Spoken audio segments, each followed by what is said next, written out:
그래서 이 영상은 정말 유튜브 역사상 차용증 끝판왕이다. 혹시 가족 간인데도 굳이 차용증 써야 되나요? 꼭 써야죠. 또 무이자로 빌리면 나중에 세금 폭탄 받는 거 아닌가요? 폭탄 맞을 수 있죠. 또 차용증 쓰고 안 갚아도 되나요? 증여세 맞겠죠. 4.6% 정도의 이자를 주면 아무도 뭐라고 안 해요. 근데 어느 정도까지는 안 줘도 또 뭐라고 안 해요?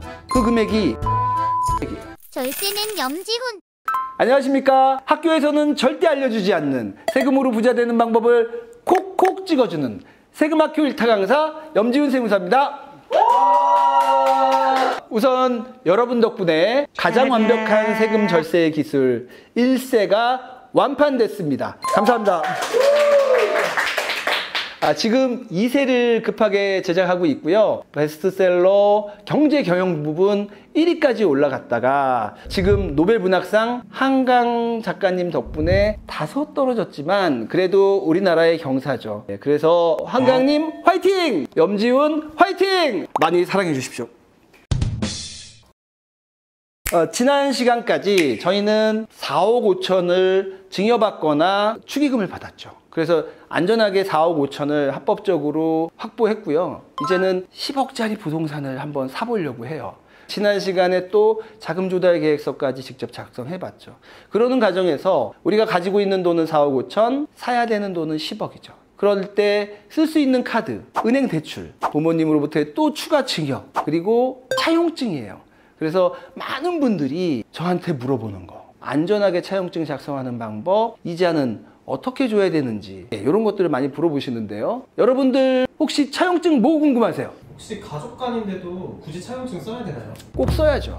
또 무이자로 빌리면 나중에 세금 폭탄 받는 거 아닌가요? 폭탄 맞을 수 있죠. 또 차용증 쓰고 안 갚아도 되나요? 증여세 맞겠죠. 여러분들이 궁금해하시는 그런 부분들 당연히 다 포함해서 오늘 말씀드릴 거고요. 즉 안전하게 차용증 작성하는 방법, 그리고 그 과정에서 증여세 신고, 원천세 신고, 지급명세서 제출하는 방법 홈택스로 알려드릴 거고, 마지막으로 중요한데 여러분들이 많이 관가하는 부채 사후 관리까지 오늘 완벽하게 정리해 드리겠습니다. 그래서 이 영상은 정말 유튜브 역사상 차용증 끝판왕이다. 이것만 보면 더 다른 유튜브도 볼 필요 없다. 최고의 영상을 준비했으니까 좋아요, 구독 눌러주시고 영상 보시고도 차용증 관련해서 궁금하신 게 있으면 댓글 남겨주세요. 10억짜리 집을 사는데 지금 내수 중에 4억 5천이 있어요. 5억 5천을 마련해야 하죠. 그런데 이거를 은행에서 5억 5천 대출을 받는 방법이 있고 5억 5천을 증여받는 방법이 있고 또 5억 5천을 차용증을 쓰는 방법이 있죠. 사람들 여기서부터 헷갈려요. 과연 얼마까지 차용을 해줘도 되는지. 그래서 첫 번째, 원금 규모를 얼마까지 해야 되는지 그걸 제가 한번 말해보려고 해요. 얼마까지 괜찮다고 생각하세요? 1억. 1억? 1억. 3억? 3억. 두 분이 계셨고 5억. 1억, 3억, 5억. 이걸 어떻게 판단하냐면 제 생각에는 갚을 능력이 어느 정도 되느냐. 그거에 따라 사람마다 다른 거예요. 그래서 저한테 많은 분들이 차용증 얼마까지 써도 돼요? 라고 물어볼 때 저는 역으로 혹시 아드님 월소득이 얼마나 되세요? 이렇게 물어보요. 그분이 이제 사회초년생이니까 200만 원이래요. 근데 얼마를 꺼주고 싶으세요? 그분이 이제 5억을 꺼주고 싶대요. 5억을 꺼주는데 거기다가 그냥 무이자로 해주고 싶대요. 그래서 제가 물어보죠. 그분이 생활비 쓰면 얼마 남을까요? 우리 아들이 한 100만 원은 카드 쓰니까 100만 원이 남는데요. 100만 원으로 5억을 이자 없이 원금으로 상환한다면 과연 얼마나 걸릴까요? 500개월이요. 500개월이면 몇 년이죠? 41년. 그렇죠. 바로 이거예요. 5억을 매달 100만 원씩 갚는다면 그거 갚는 데만 41년이 걸리죠. 근데 그분 어머님이 혹시 예를 들면 70살이면 어머님은 110살까지 그 돈을 받아야 되니 세무서에서는 뭐라고 생각할까요? 차용이 아닌 증여라고 생각하겠죠. 그래서 원금 규모는 그 금액을 상환하는 사람의 소득, 그 중에서도 가용소득, 그게 얼마이냐에 따라 다르다. 그래서 제가 한마디 드려야죠. 제가 최근에 조사를 수임했던 그 건에서 차용증 때문에 조사가 나왔어요. 2억이었어요. 그런데 그 원금을 상환했죠. 이자 없이. 그분 200만 원씩 상환하고 있더라고요. 약 그런 경우 8년 몇 개월이 걸려요. 세무서에서 그거 인정해 주더라고요. 제 생각에는 월 가용소득, 즉 한 달에 원금 상환 금액의 100배, 200이면 2억, 300이면 3억. 그게 제 개인적인 소견입니다. 그 정도면 안전한 거예요? 200에 2억은 제가 봤으니까 확실하게 말씀드릴 수 있고요. 그런데 이것도 어떻게 서류를 작성하는지, 그리고 실제 원금을 잘 상환하는지, 또 상환한 금액을 현금으로 출금하는 모습을 보인다든지 여러 가지 요소가 있기 때문에 조심해야죠. 그런데 그 정도면 안전할 것 같다는 게 제 생각입니다. 그렇게 해서 원금 규모가 결정됐어요. 그러면 그 다음은 뭘까요? 이자로 시작되는 거, 이자죠. 이자를 얼마나 줘야 하나. 우리 여기 계신 분들 최근에 돈 빌려 쓰신 거 있으시면 이자 몇 프로로 쓰세요? 이자 3% 정도. 3%, 6%. 6%. 저 5%예요. 그렇죠. 대부분 4%에서 5% 평균값인데 그 정도 이자 주는 게 일반적인 차용 거래죠. 그런데 부모 자식 간 이자를 주고 싶을까요? 안 주고 싶을까요? 안 주고 싶잖아요. 안 주고 싶죠. 아들은 돈이 없고 엄마는 상대적으로 돈이 많은데 돈 없는 사람으로부터 굳이 이자를 받을 필요가 없죠. 그럴 거면 은행 가서 빌리면 되죠. 그 돈이 아까워서 보통 차용증을 쓰는데요. 그러면 이 이자를 얼마나 줘야 되느냐, 그것도 많이들 물어보세요. 제가 뭐 다른 영상에서도 말씀드렸지만 국세청에서 정한 이자율이 있어요. 그거를 당좌대출 이자율이라고 하는데 그게 몇 프로일까요? 4.6%요. 4.6%. 맞습니다. 4.6% 정도의 이자를 주면 아무도 뭐라고 안 해요. 근데 어느 정도까지는 안 줘도 또 뭐라고 안 해요? 그 금액이 2억 1,700이에요. 2억 1,700이 어떻게 나오냐면 1,000만 원을 4.6%로 역산하면 그 금액이 2억 1,700만 원 정도가 나오거든요. 반대로 2억 1,700만 원 곱하기 4.6을 하면 998만 원 정도가 나오니 2억 1,700만 원까지는 이자를 안 줘도 증여 문제가 안 생긴다. 그래서 이자를 안 줘도 된다는 얘기가 나온 거죠. 근데 이자도 안 주는데 또 뭐도 안 갚을까요?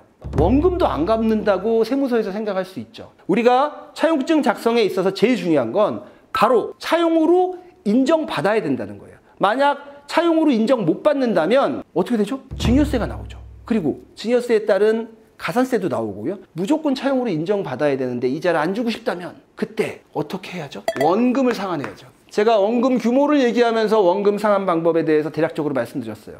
약 적어도 원금의 100분의 1 이상은 갚아 나가야 된다. 그런데 이 사람이 돈이 많아요. 2천이야 소득이. 근데 쓸 거 다 쓰고 또 다른 거 투자하면서 조금씩밖에 안 갚아. 월 소득이 2천이고 갚을 수 있는 돈이 1,500인데 근데도 불구하고 200만 원밖에 안 갚아 나간다면 이거를 증여로 볼 여지가 충분하다. 저는 그렇게 생각합니다. 그래서 일부러 이렇게 늦게 갚는 거, 그거는 좋아 보이지 않고요. 제가 아까 말한 것처럼 월 소득이 400인데 200 정도는 쓰고 200을 원금 상환하는데 착실히 쓴다면 그거 가지고 세무서에서 차용을 부인하고 증여로 과세하기는 어려울 것이다. 제가 그런 말씀 드립니다. 이런 내용을 모아서 이론보다는 실전이죠. 그래서 저희 세무법인의 이타 강사 최승혁 세무사님께서 차용증을 실제로 어떻게 작성하는지 한번 보여드리도록 하겠습니다. 안녕하세요. 세금학교 1타 강사를 꿈꾸는 2타 강사 최승혁 세무사입니다. 오늘은 제가 10억 원짜리 부동산을 취득하기 위해서 2억 원을 아버지한테 차입하는 것을 가정을 해서 차용증을 작성을 같이 한번 해볼게요. 차용증 일반적인 양식 가지고 왔어요. 여러분들 상황에 맞게 바꿔주시면 되는데 저는 2억 원을 아버지한테 빌릴 거고 여기 채무자 채권자란에 각자 성명이나 생년월일 주소를 써주시고요. 차용 금액은 2억 원입니다. 2억 원 써주시고 이자는 저는 무이자로 할게요. 아까 염지은 세무사님 설명하셨듯이 2억 1,700만 원 이하까지는 증여세 문제가 안 생기죠. 상환은 제가 월 소득을 한 400만 원으로 가정을 하고요. 200만 원 생활비 쓴다고 하고 200만 원을 이제 갚을 거예요. 매월 200만 원 상환 쓰겠습니다. 며칠 날 하실 거예요, 상환? 매월 말에 하겠습니다. 매월 말 200만 원 상환으로 할게요. 만기는 오늘이 24년 10월 12일이고 2년 후인 26년 10월 12일로 할게요. 근데 어떤 분들은 매월 말 200만 원씩 상환해서 2년 만에 갚을 수 있냐, 만기를 2년 이렇게 짧게 해도 되냐고 물어보시는 분들이 있으신데 저는 2년 후에 이 부동산 팔 생각이 있어요. 그래서 팔아서 갚을 거니까 그런 내용을 여기 밑에다가 써줘도 좋을 것 같아요. 한번 제가 여기 5번에다가 작성을 한번 해볼게요. 이렇게 보시듯이 부동산을 매도하면 채무를 상환한다는 규정을 하나 추가해주면 더 좋을 것 같아요. 그리고 이제 여기 밑에 규정을 보시면 이제 상황에 맞게 수정을 하시면 되는데 1번 같은 경우에는 저는 무이자니까 이자를 원금으로 바꿔도 되겠죠. 원금은 매월 31일까지 또는 매월 말까지 채권자가 지정하는 아래 금액으로 송금하도록 한다. 이렇게 써주시고 원금은 26년 10월 12일까지 전액 변제한다. 그리고 만약에 이 규정이 있는데요. 상호 합의에 따라 연장할 수 있다는 규정이 있는데 2년 후에 제가 부동산을 팔아서 갚을 건데 안 팔릴 수도 있잖아요. 그런 경우에 서로 합의에 따라 연장할 수 있다는 규정을 넣어줘서 조금 더 이렇게 상황에 맞게 하시면 될 것 같습니다. 그러면 2년 뒤에 차용증을 다시 또 써야 되나요? 차용증을 다시 작성하셔도 되고 이 작성된 차용증 밑에 뭐 추가하면 될 것 같아요. 몇 월 며칠 이제 연장하고자 하는 날짜를 쓰시고 이런 상황이라서 뭐 2년 정도 더 연장하기로 한다 이 정도로 더 써주시면 되지 않을까 싶어요. 그리고 담보 및 연대 보증인은 없는 것으로 한다. 3번 4번 같은 경우에도 저는 무이자니까 이런 거는 그냥 삭제를 할게요. 이자에 연체한 경우인데 저는 무이자로 하니까 삭제를 하고, 그리고 오늘 날짜하고 채무자인 제 이름을 쓰고 사인까지 하시면 완벽하게 차용증을 작성할 수 있겠습니다. 네, 이렇게 차용증 작성 한번 해봤는데요. 차용증 작성과 관련해서 질문 있으신가요? 공증 받아도 될까요? 공증 받으시면 세무서에서 더 좋아하죠. 그런데 꼭 안 받아도 이렇게 차용증 잘 작성하시고 계좌 원금 상환이나 이자 상환한 내역을 잘 남겨두시면 그것도 괜찮을 것 같습니다. 이자 받을 때요. 아까 4.6이라고 하셨는데 부모 자식 가니까 더 싸게 한 1%만 받아도 괜찮나요? 아까 4.6%라고 말씀드린 거는 국세청에서 정한 이자율인데요. 그 4.6%와 정하시는 이자율인 1%그 차이가 1,000만 원이 안 넘도록 이자율을 잘 설정을 하시면 그러면 증여세 문제는 생기지 않을 것 같아요. 자, 이제 이렇게 차용증을 작성하고 나서 홈택스에서 어떻게 신고하는지 알아볼 건데요. 두 가지예요. 아까 질문한 것처럼 이자 차이가 1,000만 원이 나면 증여세 신고를 해야 되죠. 그렇게 증여세 신고를 하는 것을 한번 제가 시연을 해볼 거고요. 그 다음에 아니면 만약에 이자를 지급한다고 하면 이자 소득을 지급하는 자가 원천세 신고를 해야 돼요. 원천세를 신고를 하고 그 다음에 그거에 따라서 지급명세서도 제출을 해야 하는데 그 방법까지 제가 설명을 한번 드리도록 하겠습니다. 원천세랑 지급명세서는 누가 제출하는 건가요? 원천세를 신고하고 지급명세서를 제출하는 의무자는 소득을 지급하는 자입니다. 그러니까 이 차용증에서 제가 빌리고 이자를 지급을 하죠. 제가 이제 원천세 신고도 하고 지급명세서도 제출을 해야 됩니다. 근데 원천세는 왜 이자를 주는 사람이 제출해야 되는 거예요? 소득을 지급하는 자가 원천징수 의무자라고 해서 소득을 지급하면서 징수해서 먼저 납부하도록 그렇게 되어 있습니다. 원천세랑 그 신고하는 거랑 지급명세서 제출 안 하면 혹시 이것도 가산세 같은 게 있나요? 그럼요. 원천세는 신고를 하지 않으시면 최대 10%의 가산세 붙을 수 있고요. 지급명세서의 경우에는 제출하지 않을 경우 지급한 금액이 1% 가산세 추가로 발생할 수 있습니다. 그러면 이제 홈택스로 이자를 지급하지 않은 거에 대해서 증여세를 신고하는 방법을 한번 시연을 해보도록 하겠습니다. 이번에는 이자 지급을 하지 않고 증여세 신고를 하는 경우 신고 방법을 저랑 같이 한번 해볼 거고요. 그리고 이자를 만약에 지급을 했다면 매달 신고해야 되는 원천세 신고 같이 한번 해보고, 그리고 다음에 2월 말에 지급명세서도 제출을 해야 되는데 같이 한번 해보도록 하겠습니다. 세금 신고, 증여세 신고에서 일반 증여 신고 들어가시고요. 현금 증여 간편 신고 저번에 해봤죠? 정기 신고 들어가셔서 이번에 가정은요, 제가 아버지한테 5억 원을 빌렸다고 가정을 할게요. 이자를 지급을 하지 않을 거고요. 그 이자를 지급하지 않았을 때 4.6%를 계산하면 1년에 2,300만 원인데요. 이거에 대해서 증여세 신고를 한번 해보도록 할 거예요. 그런데 작년에 증여세 신고를 한번 했다고 가정을 하고 2,300만 원에 대해서 올해 다시 2,300만 원을 재차 증여에 대한 증여세 신고를 하는 것을 보여드릴게요. 납세자 구분은 개인, 여기에 이제 증여자 정보, 그리고 아래에 수증자 정보를 입력을 합니다. 입력을 하셨으면 증여자와의 관계, 저는 아버지에게는 아들이니까 자 클릭을 해주시고 수증자 구분도 해당되는 게 있으시면 선택을 하시고요. 저장 후 다음 이동을 눌러주세요. 증여재산인 구분은 증여재산, 종류는 기타 재산, 평가 방법은 기준시가등 보충적 평가 방법을 눌러주시고 수량은 1개, 평가가액은 2,300만 원. 재산 내용도 이렇게 입력을 해주시고 등록을 해주시면 증여재산가액이 등록이 되죠. 작년에 신고한 것도 합산해서 신고를 해야 되거든요. 증여재산이 구분해서 증여재산 가산, 증여재산 종류는 아까와 똑같이 기타 재산과 기준시가등 보충적 평가 방법을 클릭을 해주시고요. 등록을 해주시면 이렇게 증여재산 명세가 만들어집니다. 저장 후 다음 이동 해주시고요. 그 다음에 증여재산 공제에서 직계종비속간 5,000만 원 공제 넣어주시면 계산 과정을 확인하실 수 있고요. 저장 후 다음 이동 하시면 신고서가 작성이 되는데요. 증여재산가액 2,300만 원에 이거 올해 받은 거죠. 증여재산 가산액은 작년에 신고한 겁니다. 만약에 내년에 또 신고를 한다면 증여재산가액은 내년 이자 2,300만 원 들어갈 거고 증여재산 가산액은 재작년과 작년 해서 4,600만 원이 들어가게 됩니다. 그리고 증여재산 공제는 5,000만 원 그대로 들어갈 거고요. 올해는 세금이 없지만 내년엔 세금이 나오겠네요. 이렇게 제출을 하시면 증여세 신고가 완료가 됩니다. 저번에 설명드렸던 대로 증빙서류 제출에 들어가셔서 조회하기를 누르시고 그 다음에 여기서 이제 부속서류를 추가로 제출할 수 있으니까 차용증이나 이런 것들을 증빙서류로 제출을 하시면 더 좋겠습니다. 여기까지 증여세 신고하는 방법을 함께 알아봤습니다.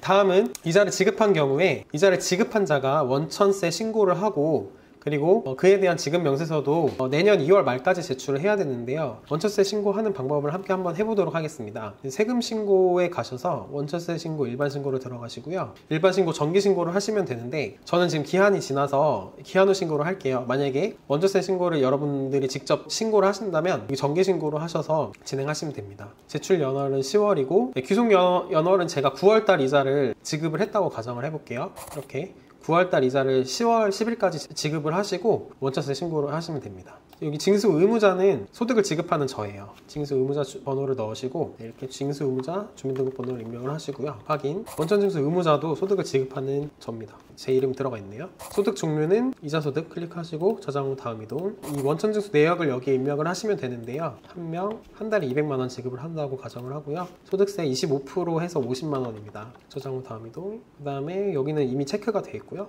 저장 후 다음 이동. 부표인데요. 저희는 비영업대금의 이자니까요. 여기 비영업대금의 입력, 소득세 25% 50만원 입력을 하시고 저장 후 다음 이동 하시고 제출을 하시면 그 해당 달에 원천세 신고가 완료되는 것입니다. 이렇게 해서 매달 이제 이자를 지급을 하신다면 매달 이제 원천세 신고를 하시고요. 다음에 2월 말에 지급명세서 제출을 해야 되는데요. 이 홈택스에서 지급명세서란에 이자 배당소득 지급명세서 제출에 들어가세요. 그 다음에 직접 작성 제출 방식을 누르시고 지급명세서는 매년 2월 말까지 하는데 지금 기간이 아니라서 연간 합산 제출 방법이 안 되는데 실제로 진행을 하신다면 연간 합산 제출을 클릭하셔서 진행을 하시고요. 이 본점 사업자 기본사항과 원천징수 의무자 기본사항은 이자 소득을 지급하는 자의 정보를 기입하시면 됩니다. 이렇게 소득을 지급하는 자의 정보를 각각 기입을 하시고요. 저장 후 다음 이동. 네, 이제 상세 내역을 입력을 할 건데요. 여기 소득자 인적사항에는 소득을 받는 사람의 정보를 기입을 하시면 됩니다. 저는 이제 아버지한테 200만 원씩 드리니까 아버지의 정보를 기입을 할 예정입니다. 네, 이렇게 소득자 인적 사항을 입력을 하셨으면 지급 내역을 입력을 해주세요. 지급 일자는 저는 매달 말에 이자를 드리니까요. 1월달 거 한번 해볼게요. 24년 1월, 귀속연월 1월, 과세 구분, 소득의 종류, 조세특례, 개인종합과세 일반과세, 비영업대금의 이익, 조세특례 미적용 이렇게 해서 선택을 하시고요. 이자 지급 대상 기간을 1월 1일부터 1월 31일까지 입력을 해주시고 세율 25%, 소득세 50만원, 지방소득세 5만원 입력을 해주시면 이렇게 정보가 기입이 됩니다. 여기 22번부터 30번까지 상황에 맞게 잘 기입을 해주시고 등록을 해주세요. 그러면 지금 여기 방금 입력한 게 1월달 거에 대한 지급명세서가 들어간 거예요. 매달 지급을 하셨으면 1월부터 12월까지 12번을 반복을 하셔서 입력을 하시고요. 과세자료 작성 완료를 하시면 이렇게 제출 자료가 요약이 되고 제출하기를 클릭을 하시면 지급명세서도 제출이 됩니다. 여기까지 원천세 신고와 지급명세서 제출하는 방법을 함께 알아보았습니다. 자, 우리 이타 강사 최승혁 세무사가 홈택스로 증여세 신고하는 방법, 원천세, 지급명세서 신고하는 방법까지 알려드렸는데 따라오시겠어요? 혹시 필요하신 분이 있다면 영상을 되풀이해서 보신다면 큰 도움이 되실 겁니다. 이제 차용증 편의 마무리, 부채 사후 관리. 만약에 이 차용증이 세무서에서 차용증으로서 인정받고 그리고 이자를 주거나 원금을 갚고 있다면 나는 끝났다. 나는 아무 문제 없다. 심지어 조사도 안 나왔죠? 굉장히 안심하고 계세요. 그러다가 약 한 2년쯤 지나면 관할세무서에서 부채사후관리라는 그런 통지서를 받죠.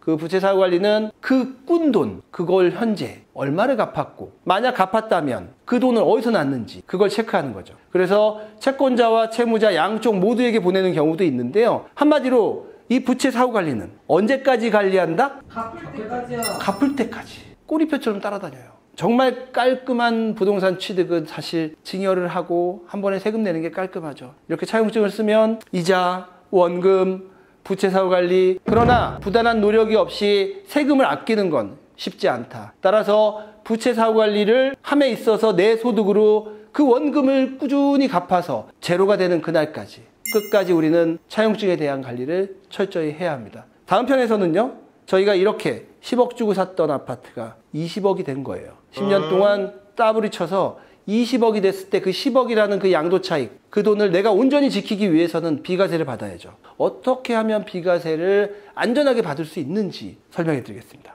감사합니다.